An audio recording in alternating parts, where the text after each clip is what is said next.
Hola, buenas tardes. ¿Qué pasa con el acento de Nati Peluso?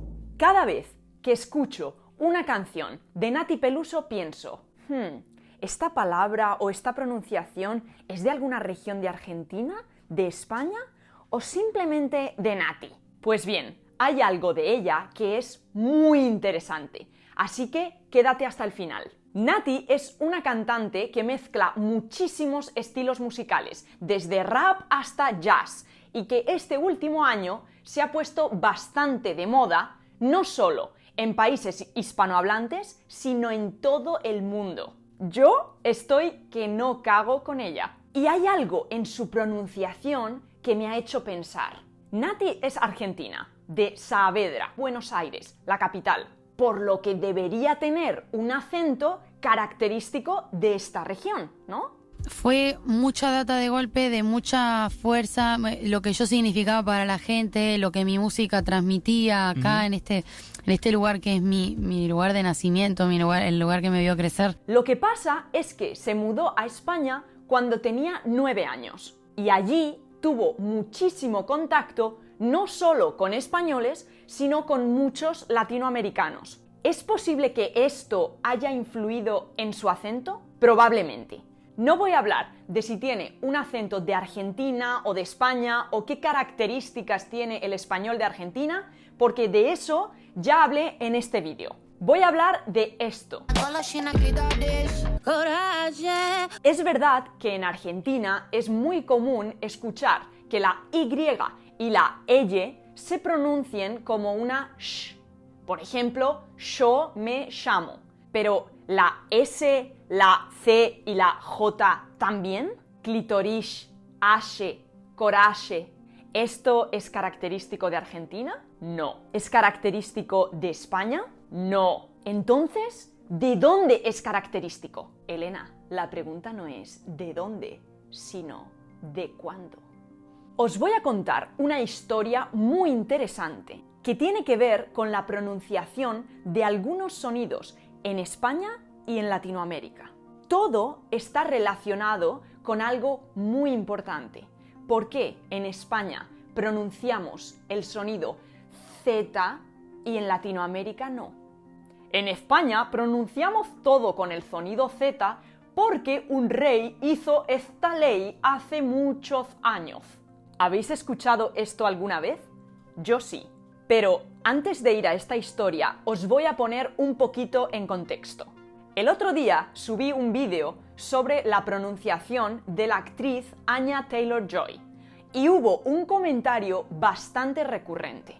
Obviamente, la mayoría de personas que vieron este vídeo era argentina, porque quería saber si Anya hablaba con el acento de la región donde vivió o no. Tenéis el link de este vídeo en la descripción. Lo que me sorprendió es que muchos argentinos escribieron que en España no pronunciamos el sonido S, que hablamos todo con el sonido Z. Pero, ¿eso es verdad? Perdón, cuando empiezas no puedes parar. Es cierto que en algunas regiones de España es muy común el ceceo, es decir, pronunciar las S con el sonido Z. Pero eso no significa que exista en toda España. En algunas regiones, sobre todo en Andalucía y en las Islas Canarias, es muy común el seseo, igual que en Latinoamérica. Es decir, pronunciar esto igual que esto.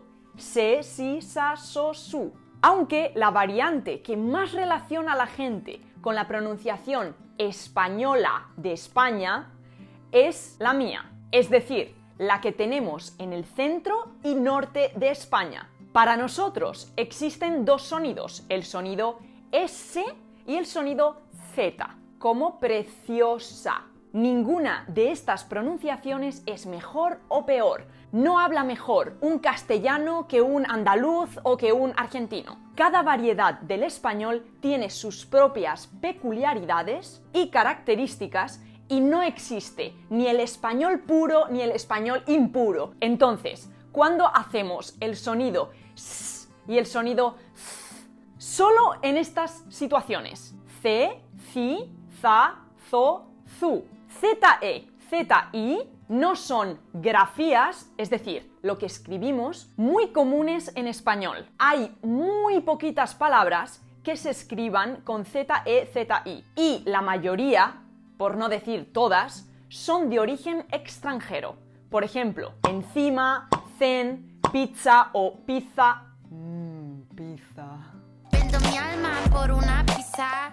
Y si escribimos esto, el sonido es K, K, Q. Pero, ¿por qué hablamos así? Es raro que solo se hable así en una región tan pequeña, ¿no? Cuenta la leyenda que hace muchos años había un rey o un príncipe, no está muy claro, que ceceaba, es decir, que no podía pronunciar el sonido S. Por eso, el resto de ciudadanos, sobre todo la gente más culta, más educada, o que quería parecer más culta, comenzó a imitar esa pronunciación y desde ese momento se extendió en las zonas más cultas de España, como son el norte y el centro. Esto no tiene ningún sentido desde el punto de vista lingüístico. ¿Cómo? ¡Suscríbete! Un cambio en la pronunciación de un territorio tan grande no puede surgir en un periodo de tiempo tan corto, y menos con los medios de comunicación que había en esa época. No,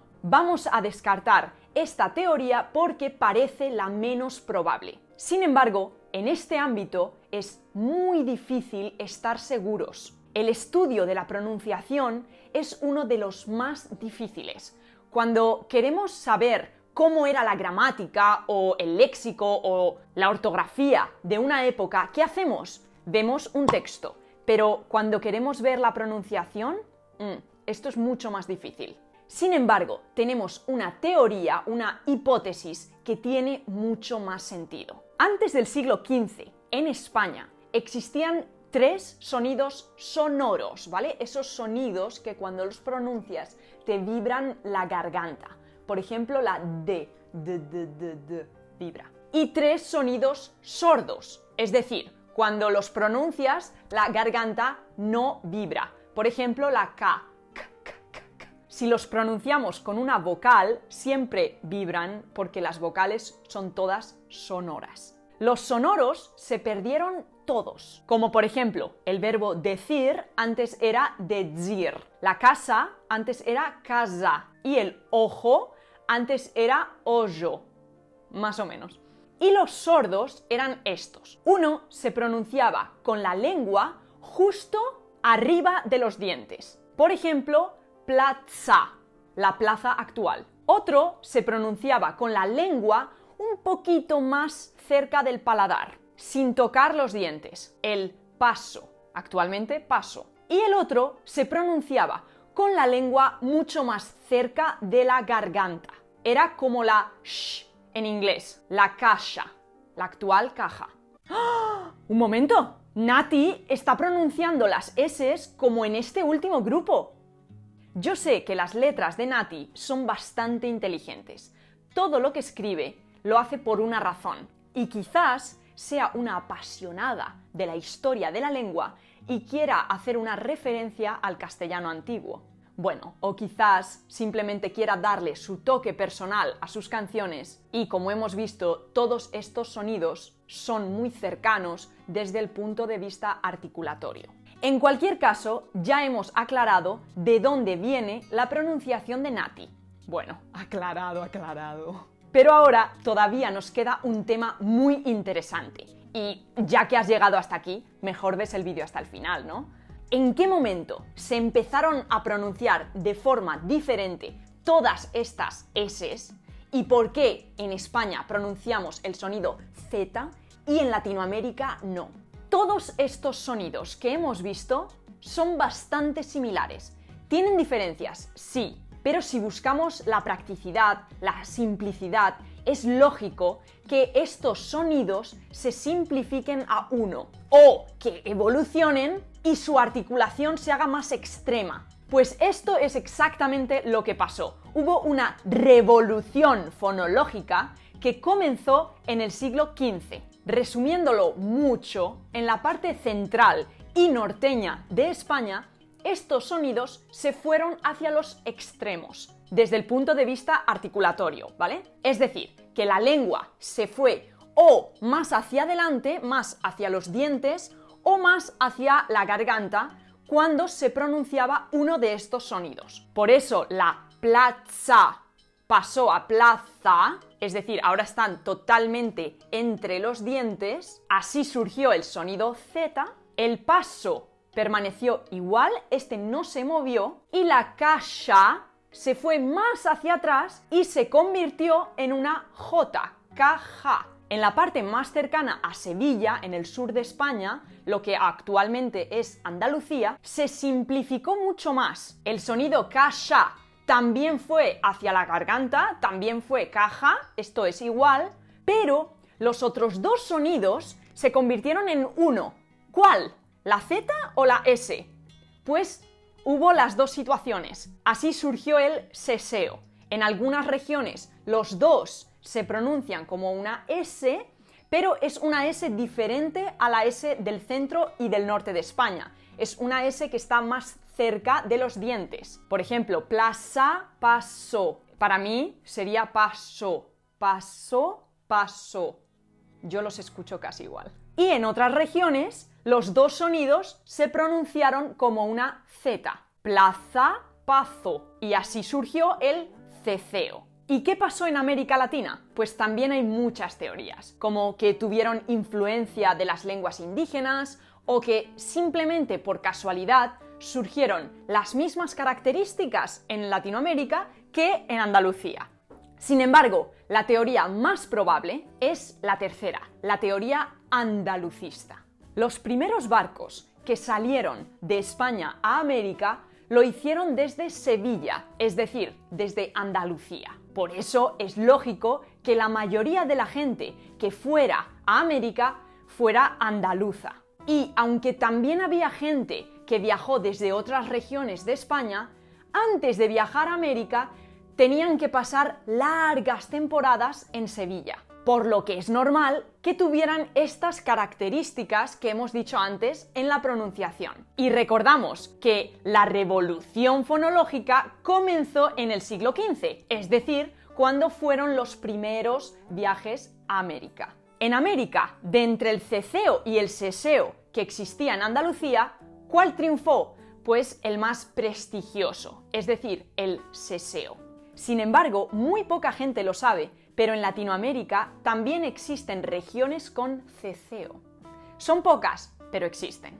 Bueno, espero que os haya gustado lo que os he contado. Repito que es una hipótesis. ¿La más probable? Sí, pero no deja de ser una hipótesis. Si me quieres apoyar, puedes darme un like, un comentario, una suscripción y bueno, ya lo máximo sería compartirlo. Muchas gracias.